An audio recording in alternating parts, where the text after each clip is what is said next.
శ్రీ చైతన్య పాఠశాల ఎదుట ఏబీవీపీ విద్యార్థి సంఘ నాయకులు ఆందోళన చేపట్టారు. నిబంధనలకు విరుద్ధంగా విద్యార్థులకు పాఠ్య పుస్తకాలు అమ్ముతున్న పాఠశాల వెంటనే సీజ్ చేయాలని వారు డిమాండ్ చేశారు. ఈ సందర్భంగా పాఠశాల ఎదుట పుస్తకాలు పెట్టి నిరసన వ్యక్తం చేశారు. విషయం తెలుసుకుని అక్కడికి చేరుకున్న పోలీసులు, విద్యాశాఖ అధికారులు పాఠశాలపై చర్యలు తీసుకుంటామని విద్యార్థి సంఘం నాయకులకు హామీ ఇవ్వడంతో ఆందోళన విరమించారు.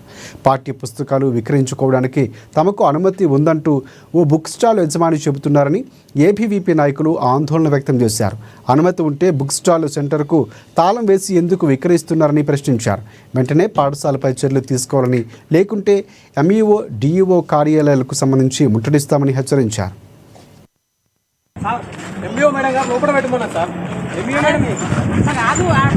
విద్యార్థి పరిషత్ ఆధ్వర్యంలో ఈరోజు శ్రీ చైతన్య పాఠశాలలో నిబంధనల విరుద్ధంగా పాఠ్య పుస్తకాలు అమ్ముదడం కాకుండా నాకు గవర్నమెంట్ పర్మిషన్ ఇచ్చిందంటాడు ఆయన. బుక్ స్టాల్ యజమాని నాకు పర్మిషన్ ఉందంటాడు. పర్మిషన్ ఉంటే షటర్ లాక్ వేసుకొని ఎట్లా అమ్ముతావు నువ్వు గల్లీల దొంగతనంగా అని ప్రశ్నిస్తే, నాకు అమ్మింది పర్మిషన్ ఇచ్చింది మున్సిపల్ ఆఫీస్ నుంచి అంటాడు. లేకపోతే ఇక్కడ సార్ వస్తే మిమ్మల్ని ఎవరు రమ్మన్నాడు, మీకు బుక్కులు ఇక్కడ ఉన్నాయా అని మాట్లాడుతున్నారు సార్.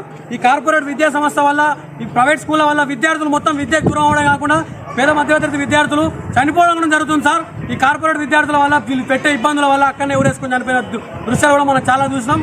వీళ్ళు వెంటనే ఈ కార్పొరేట్ స్కూల్, ఈ ప్రైవేట్ స్కూళ్ళను వెంటనే పర్మిషన్ రద్దు చేయాలి. ఇలాంటి విరుద్ధంగా నడుపుతున్న పాఠశాలను వెంటనే పర్మిషన్ రద్దు చేసి వీళ్ళకి తగిన చర్యలు తీసుకోవాలని కోరుతున్నాం. లేని ఏడల డిఓ ఆఫీస్ కానీ ఎంఓ ఆఫీస్ కానీ ముట్టడించడానికి ఏబీవీపీ వెనుకాడాలని హెచ్చరిస్తారు.